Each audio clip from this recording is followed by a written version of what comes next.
वक्रतुंड महाकाय सूर्यकोटि समप्रभ निर्विघ्नं कुरु मे देव सर्वकारेषु सर्वदा।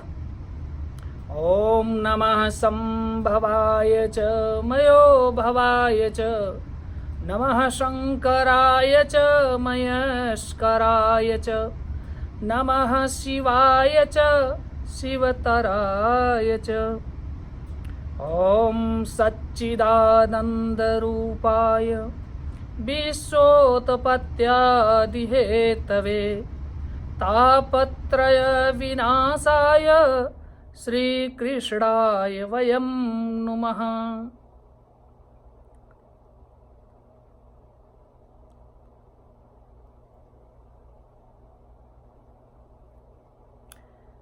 पंडित ज्ञान प्रकाश उपाध्याय का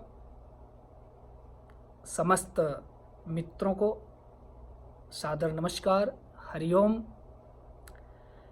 धर्म ज्ञान के पार्ट 4 में आप सबका हार्दिक स्वागत है।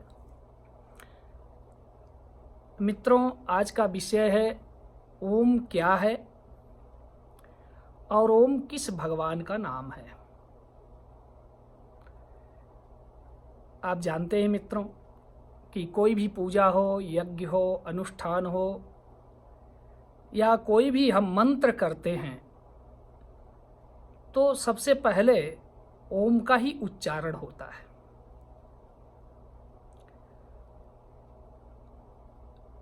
ओम के बारे में आज हम जानेंगे और बताएंगे कि किस भगवान का नाम है। तो मित्रों, जब सृष्टि का प्रारंभ हुआ, जब ईश्वर के अलावा कोई भी नहीं था, कोई भी नहीं, न तो दिन थी, न रात्रि थी, न तो समय था, न तो प्रकाश था, न अंधकार था, न ये पृथ्वी, जल, अग्नि, वायु, आकाश ही थे। उस समय केवल मात्र एक ईश्वर ही था। तो ईश्वर महाप्रलय के बाद योग निद्रा में सो जाते हैं और जो सृष्टि उनसे उत्पन्न हुई थी वह उन्हीं में विलय हो जाया करती है। तो जब सबसे पहले ईश्वर के मन में योग निद्रा से भगवान जागे और उनके मन में सृष्टि निर्माण की इच्छा जागृत हुई, तो उन्होंने सबसे पहले आकाश को उत्पन्न किया। आकाश को हम भगवान का अहम बोलते हैं, जो अनंत है, अनादि है। आकाश से फिर अग्नि उत्पन्न हुई, अग्नि से वायु उत्पन्न हुआ, वायु से जल उत्पन्न हुआ और जल से पृथ्वी की उत्पत्ति हुई। तो जब पंचभूतों को भगवान ने उत्पन्न किया, उसके पहले भगवान की नाभि से ब्रह्मा जी प्रकट हुए थे और ब्रह्मा जी ने तपस्या की। तो भगवान ने उनको अपना दर्शन दिया, नारायण ने, और ब्रह्मा जी को सृष्टि निर्माण की आज्ञा दी। तो ब्रह्मा जी ने जब सृष्टि का निर्माण किया तो सबसे पहले आकाश उत्पन्न हुआ, आकाश से अग्नि, अग्नि से वायु, वायु से जल, जल से पृथ्वी की उत्पत्ति हुई। मित्रों, ये जो हम आपको बता रहे हैं इसका वर्णन श्रीमद् भागवत में अनेकों पुराणों में है। गीता में भी भगवान ने सृष्टि क्रम में इस बात को बताया और आज का वर्तमान साइंस भी यही बात करता है। तो जब ब्रह्मा जी ने पंचभूतों का अंड बनाया तो ब्रह्मा जी ने, चूंकि जो पदार्थ है उसमें चेतनता नहीं है, आप जानते हैं मित्रों, जो बात न्यूटन ने कही वह बात हमारे वेदों में अरबों साल पहले कही गई है, और वेदव्यास ने 5000 वर्ष पहले ब्रह्म सूक्त में लिखा है कि कोई भी पदार्थ में तब तक गति नहीं आ सकती जब तक कोई बाहरी तत्व उसे गतिमान न करे। जैसे एक गिलास है, इस गिलास में कोई गति नहीं आ सकती जब तक कोई इसको गतिमान न करे। तो ब्रह्मा जी ने पंचभूतों का अंड बनाया, जिसे साइंस बिग बैंग कहता है, और हमारे ग्रंथों में उसे हृदय गर्भ कहा गया है। तो पदार्थ तो है लेकिन चेतनता नहीं है। तो फिर ब्रह्मा जी ने भगवान विष्णु का पुनः आवाहन किया और भगवान ने उसके अंदर प्रवेश किया, और जब प्रवेश किया तो भगवान ने विराट स्वरूप धारण किया। जब विराट स्वरूप धारण किया तो उस पे एक्सप्लोज हुआ, विस्फोट हुआ। अब मित्रों, यहां से हम ओम को जानेंगे। आप कोई पटाखा फोड़ते हो तो सबसे पहले क्या उत्पन्न होता है उसमें? प्रकाश। पहले प्रकाश उत्पन्न होगा, फिर साउंड आता है। तो जब एक्सप्लोज हुआ हृदय गर्भ में, जिसे साइंस बिग बैंग कहता है, तो पहले प्रकाश मीन्स एनर्जी उत्पन्न हुई। हम एनर्जी के बारे में दूसरे दिन चर्चा करेंगे, आज हम ओम। उसके बाद साउंड उत्पन्न हुआ। वो जो साउंड है वो है ओम। ओम का साउंड उत्पन्न हुआ सृष्टि के प्रारंभ में। आप जानते हैं मित्रों, ओम का साउंड पूरे ब्रह्मांड में गूंज रहा है। नासा ने सन पर, जुपिटर पर ओम का साउंड रिकॉर्ड किया है। आप यूट्यूब पे जाके सर्च कर सकते हैं। यही नहीं, धरती पर भी और हमारे अंदर भी ओम का साउंड हमेशा गूंज रहा है। अब अगर ओम का साउंड धरती पर ही है तो हम उसे सुन क्यों नहीं पाते? प्रश्न उठता है। मित्रों, हम 24,000 हॉर्स के ऊपर सुनते हैं, लेकिन डॉग जो है उस 6,000 हॉर्स के नीचे उसे आवाज़ सुनाई पड़ती है।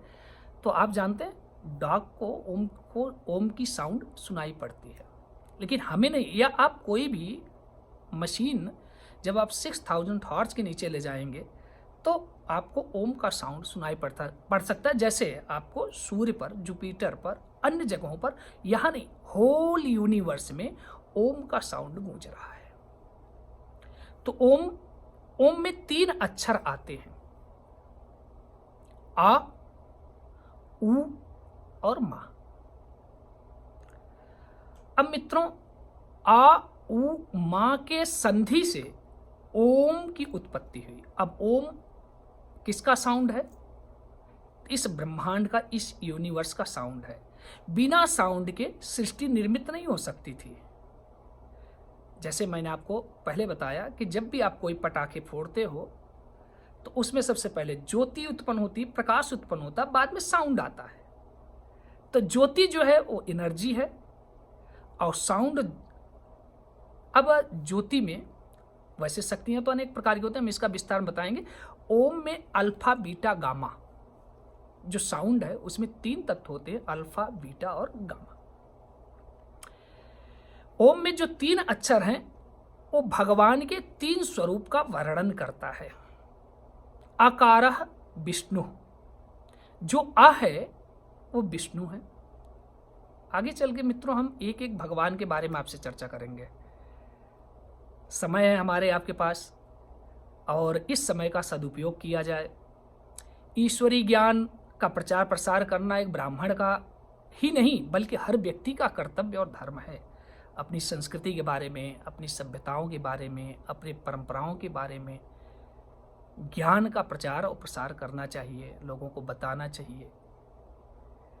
तो आकारः विष्णु। अब विष्णु किसे कहते हैं? विष्णु का मतलब है, विष्णु में संस्कृत के 2 शब्द हैं, एक है विश्व और दूसरा है आणुः। जो विश्व के हर अणुओं में विद्यमान है वो है विष्णु, विश्व अणु। हम आगे चलकर भगवान विष्णु के बारे में ही आपसे चर्चा करेंगे तो और विस्तार देंगे। तो आकारः विष्णु, उकारः उकारः भगवान शिव है, रुद्र, और मकारः ब्रह्मा जी, ऐसा हमारे उपनिषद बताते हैं। तो मित्रों, अगर हम इसको मटेरियल में लेके आए कि आ जो विष्णु हैं और उ जो भगवान शिव हैं, रुद्र हैं, और माँ जो ब्रह्मा जी हैं, इसको अगर हम मटेरियल में लाएं तो आप और आसानी से समझ पाएंगे ओम क्या है। तो आ जो है भगवान विष्णु किस पदार्थ का नेतृत्व करते हैं तो है जल, जल तत्व। जल तत्व कौन है? भगवान विष्णु। अब भगवान विष्णु को नारायण भी कहा जाता है। नारायण का मतलब क्या है? नारायण में संस्कृत के दो शब्द हैं, एक है नार, दूसरा है अयन। नार का मतलब जल और अयन का मतलब जो निवास करता है। जो जल में निवास करता है उसे हम क्या कहते हैं? नारायण। तो जल तत्व जो है भगवान विष्णु है। अब मित्रों, आकाश, अग्नि, वायु से सृष्टि प्रारंभ नहीं हुई। प्रारंभ कहाँ से हुई? जल से। अब देखिए, आज हमारे सारे साइंटिस्ट किसको खोज रहे हैं? ताजो भगवान को ही खोज रहे हैं। किसी भी प्लैनेट पे जाते हैं या कहीं पे कोई रिसर्च करते हैं, सबसे पहले साइंस क्या खोज रहा है? जल को। जहां पे जल है वहीं पे जीवन होगा, क्योंकि नारायण किसमें शयन कर रहे हैं? जल में। नारायण से सारे जीव जंतु, संपूर्ण ब्रह्मांड, प्रकृति उत्पन्न हुई है। तो अगर जल नहीं है तो कभी भी जीवन वहां नहीं हो सकता। तो जल, जल तत्व तो भगवान विष्णु। अब जल हमारा करता क्या है? तो जल हमारा पालन कर रहा है। जल भगवान विष्णु किसके स्वामी माने गए हैं? तो पालन के। उकारः, उकारः रुद्र, उकारः भगवान शिव हैं। अगर हम इसको मटेरियल में लाएं, उ का मतलब होता ऊर्जा। ऊर्जा मीन्स अग्नि। अग्नि तत्व कौन है? भगवान रुद्र। अब देखिए, अग्नि क्या करता है? हमने आपको बताया कि सबसे पहले जब ब्रह्मा जी ने सृष्टि का निर्माण प्रारंभ किया तो सबसे पहले आकाश उत्पन्न हुआ, उसमें अग्नि उत्पन्न हुई। अग्नि ही सृष्टि का कारक तत्व है। मित्रों, अगर हम पंचभूतों का अलग अलग कर देंगे ना तो कभी भी कोई भी चीजें आप सिद्ध नहीं कर पाओगे। अब जैसे जीव कैसे उत्पन्न हो रहा है? अग्नि के कारण। माँ के गर्भ में जब स्त्री पुरुष के संबंधों से गर्भ का सृजन होता है तो गर्भ में इतनी ऊर्जा उत्पन्न होती है कि उसी ऊर्जा के कारण ही जीव की सृष्टि होती है। अब देखिए, हमारे बॉडी का टेम्परेचर कितना है? तो 98, 97 डिग्री समथिंग हमेशा रहती है। अगर व्यक्ति की मृत्यु हो जाए तो उसके बॉडी का टेम्परेचर 0 हो जाता है। इसका मतलब क्या है? अग्नि उसके शरीर से निकल गई। हम आपको बताते हैं कि हमारे शरीर में पंचभूत कहाँ हैं। पहले हम इस पे विस्तार कर ले। तो उकारः जो है भगवान रुद्र हैं, जो हमारे सृजन और विनाश, सृजन का कारक भी अग्नि है। हमारा जन्म अग्नि के कारण हो रहा है और मृत्यु के समय अग्नि हमारे अंदर से निकल जाती है। तो अग्नि, भगवान शिव को हम क्या करते हैं कि भगवान शिव जो है प्रलय के देवता है। भगवान विष्णु पालन कर रहे हैं तो भगवान रुद्र संहार कर रहे हैं। तो संहार और सृजन दोनों भगवान शिव के कारण। अब है माँ, मकारः ब्रह्मा। माँ जो है, अगर हम माँ को मटेरियल में लेके आए तो माँ का मतलब होता मरुत। मरुत मीन्स वायु।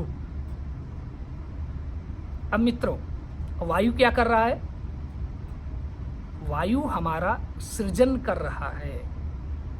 अगर हम ऑक्सीजन ना लें, वायु हमें प्राप्त ना हो, तो हम जीवित नहीं रह सकते। तो जब हम श्वास लेते हैं और श्वास छोड़ते हैं, अब देखिए मित्रों, ओम में 3 अक्षर आ उ मा, हमने बताया आ से भगवान विष्णु, ऊ से भगवान शिव और मा से ब्रह्मा जी। ये ओम जो है ये भगवान का जो महानारायण है, महाविष्णु है। जैसे मैंने बताया सृष्टि के पहले कौन थे? केवल महाविष्णु थे। लेकिन जब उन्होंने सृष्टि निर्माण की इच्छा अपने मन में प्रकट की तो उन्होंने सबसे पहले ब्रह्मा जी को अपने नाभि से उत्पन्न किया। ब्रह्मा जी ने पंचभूतों का अंड बनाया और उन पंचभूतों के अंड में विस्फोट हुआ, जिसको हम साइंस में हृदय गर्भ कहते हैं। अपने वैदिक साइंस के द्वारा उसका नाम हम हृदय गर्भ कहते हैं, जबकि आज का साइंस उसे बिग बैंग थियरी बता रहा है। तो सबसे पहले ज्योति उत्पन्न हुई, उसके बाद प्रकाश उत्पन्न, पहले ज्योति उत्पन्न हुई, फिर उसमें साउंड उत्पन्न हुआ। ओम को हम नाद ब्रह्मा कहते हैं, नाद ब्रह्म। और ये नाद ब्रह्म हमारे अंदर संपूर्ण ब्रह्मांड में, इस पृथ्वी पर, सूर्य पर, संपूर्ण संसार में गूंज रहा है। नासा ने इसको रिकॉर्ड भी किया है। तो मित्रों, आ उमा, अब ओम जो है, ओम परम ब्रह्म का नाम है, महाविष्णु का नाम है, सदाशिव का नाम है। वो परम जो ईश्वर का परम स्वरूप है वो है ओम। अब मित्रों, आप कोई भी मंत्र करते हो, पूजा करते हो, यज्ञ करते हो, अनुष्ठान करते हो, तो ओम नमः शिवाय। अब आप छोटा सा मंत्र ले लीजिए, ओम नमः शिवाय। अगर हम ओम को उससे बाहर निकाल दें तो नमः शिवाय, नमः का मतलब नमस्कार, शिव का मतलब है कल्याण। तो हम आपको नमस्कार करते हैं, आप कल्याण कर, लेकिन किसको आप नमस्कार कर रहे हो?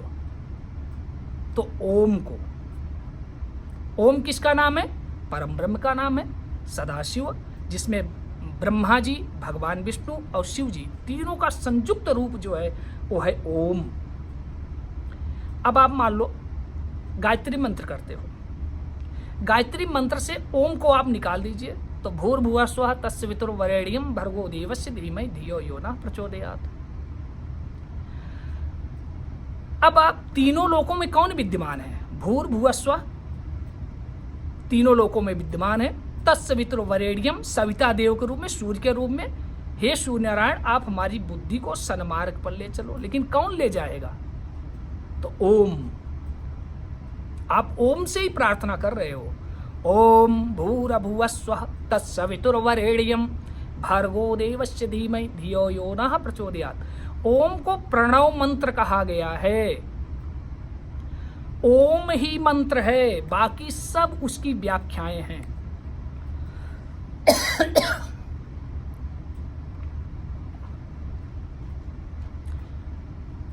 अगर हम किसी भी मंत्रों से ओम के निकाल दें तो केवल वही एक शब्द मात्र है।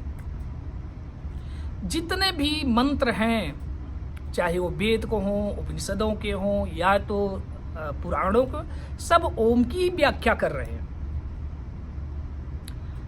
तो हमने मित्रों आज आपको बताया, तो ओम को प्रणव मंत्र कहते हैं। ओम महाविष्णु का, उसी को हम सदाशिव कहते हैं, उसी को परम ब्रह्म कहते हैं, उनका नाम है। ओम के बिना सारे मंत्र मात्र शब्द बन के रह जाएंगे। ओम की ही सारी शास्त्र व्याख्या कर रहे हैं। ओम में 3 अक्षर हैं, अ उ म, तीनों अक्षर। आ से भगवान विष्णु, उ से भगवान रुद्र और म से ब्रह्मा जी। एक बार हम फिर से आपको दोबारा बता दे रहे हैं। और अगर हम मटेरियल में लाएं तो आ मीन्स आपा जल तत्व, उ माने ऊर्जा अग्नि तत्व, और माँ मरुत वायु तत्व। अब देखिए ये 3 तत्व ही सृष्टि का निर्माण कर रहे हैं। जल पालन कर रहा है हमारा, और अग्नि हमारे जन्म मृत्यु का कारक है, और मरुत हमारा सृजन कर रहा है। तो ओम का उच्चारण हर किसी को करना चाहिए। ओम के उच्चारण करने से ही आप समस्त प्रकार के रोग शोक संताप से मुक्ति को प्राप्त कर सकते हैं। ओम का उच्चारण करने से ही आप उस परम ब्रह्म ईश्वर को प्राप्त कर सकते हैं। हमारे सारे वैदिक साइंस, हमारे सारे ग्रंथ ओम की ही व्याख्या है। और यहाँ तक ईश्वर नेति नेति, हरि अनंत, हरि कथा अनंता, कहीं सुनहि बहु विधि सब संता। मित्रों, ईश्वर अनंत है, अनादि है, अजन्मा है। जिस तरह से अनंत अनादि है, उसी तरह उसकी कथाएं भी अनंत अनादि हैं। भगवान की चर्चा हम आपके साथ लगातार करते रहेंगे। अपने वैदिक साइंस के बारे में आपको बताएंगे। आज हमने केवल ओम नहीं बल्कि सृष्टि कैसे प्रारंभ हुई वो भी बताए। अब हम ये भी बता देते कि पंचभूत हमारे शरीर में कहाँ है। हमारा शरीर जो है वो पृथ्वी है, हमारा ब्लड जो है वो जल है, हम जो ऑक्सीजन ले रहे हैं वो वायु है, और हमारी शरीर पृथ्वी हो गई, ब्लड जल हो गया, ऑक्सीजन ले रहे वायु है, और हमारे बॉडी का जो टेम्परेचर है वो अग्नि तत्व है, और आत्मा आकाश तत्व है। तो सबसे पहले आत्मा उत्पन्न हुई, आत्मा से ऊर्जा अग्नि उत्पन्न हुई, अग्नि से वायु उत्पन्न हुआ, वायु से जल उत्पन्न हुआ, और जल से हम सब जीव जंतु उत्पन्न हुए। मित्रों, एक संबंध है हम में और ईश्वर में। यत पिंडे तत ब्रह्मांडे, जो हमारे इस शरीर में है वही संपूर्ण ब्रह्मांड में पाया जाता है। मैं और विस्तार दूंगा। कल हम आपको हमारे कुछ मित्रों ने कहा था कि पंडित जी आप ओम के बारे में बोलिए। श्याम जी सुन रहे हैं, अरुणा जी और श्याम जी ने कहा था। तो हम कल स्वास्तिक के बारे में बताएंगे, हम स्वास्तिक क्यों बनाते हैं और स्वास्तिक है क्या। तो एक एक विषय को लेंगे। हम तिलक क्यों लगाते हैं, यज्ञोपवीत क्यों, सारे वैदिक साइंस। तो मित्रों, यदि आपको वीडियो पसंद आ रहा है तो लाइक और शेयर करिए, अनेक लोगों तक यह ज्ञान पहुंचाइए, और हम आपके साथ जुड़े रहेंगे। आशा करते हैं आपको ज़रूर पसंद आया होगा। कुछ आपके सुझाव हैं तो आप कमेंट बॉक्स में लिखिए। सबको नमस्ते, हरि ओम।